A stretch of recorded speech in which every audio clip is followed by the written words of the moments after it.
Alright, so here is my first day doing Johnny Candito's program, Strength Control Template. I like his training methodologies.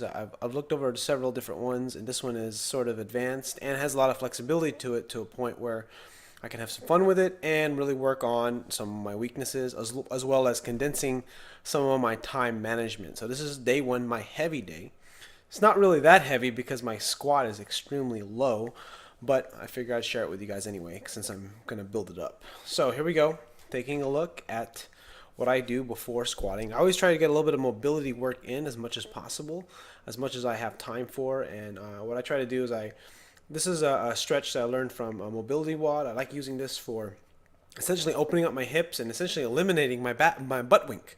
This is kind of where my issues are, is in the hips and the ankles. So whatever I can't do because of my lack of dorsiflexion, I try my best to make sure that I can open up my hips, get some good external rotation torque, and get my adductors to essentially to stretch out and get a good position. So here is a boring warm-up set, and I'm not exactly sure how many warm-up sets I did, but I did do a lot. And as I kind of do this, I'll talk a little bit about the butt wink and sort of some things that I'm working on in my technique so that you can learn some stuff while you watch me lift extremely non-impressive weights. So this is a 135, and one of the things I've been trying to do is essentially brace my abs. One of the things I learned from Johnny Cantito's videos that I learned the other day was about using your hip flexors to pull your hips down, which is a kind of a weird feeling, but definitely feels a lot better as I've tried it. It's a kind of a different cue I'm not used to. Now in this set here of 155, you can kind of see how my hips rotate, and there's a little bit of a butt wink. It's not horrible, but definitely noticeable at the bottom. That's actually not that bad. But and then here is 185 pounds, and that actually looks pretty good. I was looking at this while I was doing it. For whatever reason, I'm flexible today. I'm not sure if it just looks better on this side because it's my left side, which is a little bit more flexible than my right. So my hips moves better on the left side.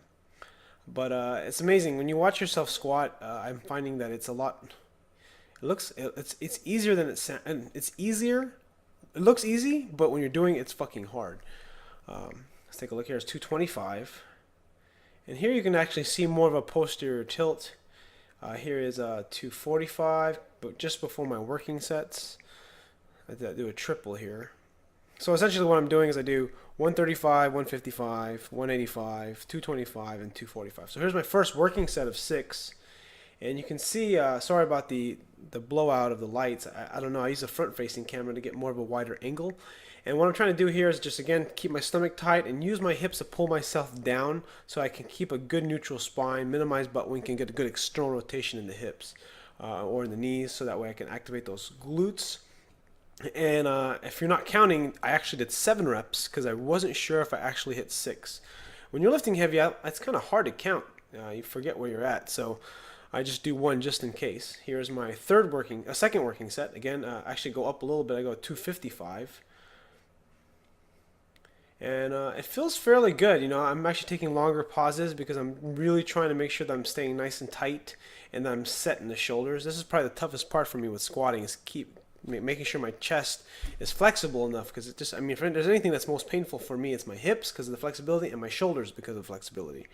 I have a lot of flexibility issues, even though I'm able to squat past parallel. Alright, so here's my final working set. Again, 255, just really honing in my technique, making sure that my knees stay out.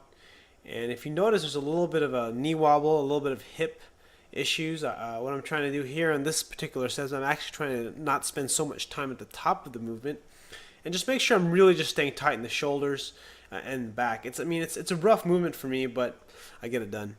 Here we go with the 2 sets of deadlifts. This is my first working set of the deadlifts, and I picked 425 for a set of 6, and unfortunately I only get 5, probably because I'm not wearing a belt and probably because I was a little bit too ambitious. Anyways, all this CrossFit Open workouts are fucking with my program, and I'm so glad that the last workout is going to be this Thursday. I'll have a recap video about that, about my experience doing the CrossFit Open. Anyway, so that was my first set, 425. Now here's 405.